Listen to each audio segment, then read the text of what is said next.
माझी सर्वांना विनंती आहे, आपण सर्वजण आज या ठिकाणी महात्मा ज्योतिराव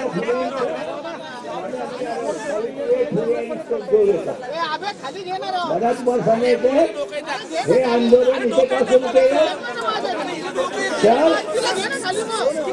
माझ्या ठिकाणी ठाकरे बसलेले आहेत आणि त्यांच्या मागच्या 3 पिढ्यांचा जरा मी इतिहासाचा संशोधक बनलेला नाही पण अभ्यासक आहे।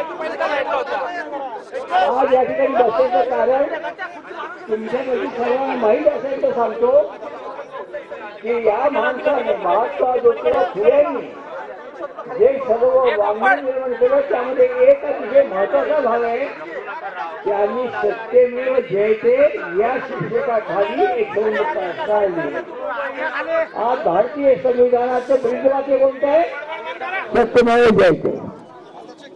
घटना 1947 साली 48 साली बाद झाली, पण महात्मा ज्योतिराव फुलेंनी सत्यमेव जयतेचा पुकारा त्याच्या अगोदर 80 वर्ष केला। आज या ठिकाणी ठाकरे आले, पण ठाकरेंनी मला सांगायचं हे आताचं आंदोलन सोडा, पण या महाराष्ट्रामध्ये ठाकरेंच्या घराण्याचं त्यांचे आजोबा हे सर्वात या ज्योतिराव फुलेंच्या चळवळीशी इतके जुळले आहेत आणि म्हणून मला वाटतं की महात्मा ज्योतिराव फुलेंचं काय वाटलंय सर, आज आमच्या इथे ज्यांचे आजोबा आहेत या आजोबांनी सातारला एक परिषद घेतली होती, सर्वांनी मिळून घेतली होती, ती मराठेतरांची परिषद होती आणि त्यांनी एवढी क्रांती केली ते सगळे काही नाही। आज हे मुंबईचा आग्रह धरून बसले, त्यावेळेला गंमत झाली की 2 तिकिटे होती, तो इतिहासाचा भाग सोडून 2 तिकिटे होती। यांच्या आजोबांनी सांगितलं एक तिकीट भास्करराव जाधवांना गेले हे बरोबर आहे, पण दुसरं तिकीट माणसाला कशाला देत आहे, कशाला त्याचा खूप देते नाही जाणणार।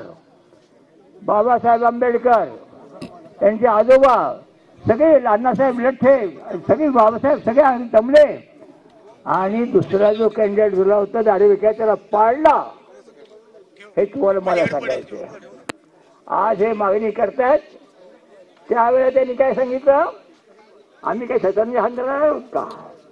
आज हे म्हणतात मुंबई कुणाची, हे आज बोलत नाहीत।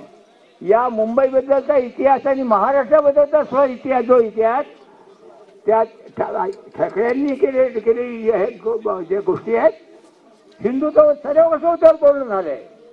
आज हे बोलतायत, पण त्यावेळेला सुद्धा हिंदुत्वाबद्दलचं स्वतःचं म्हणणं ठाकरेंनी वेगळ्या पद्धतीने मांडलेलं आहे। ही गोष्ट इतिहास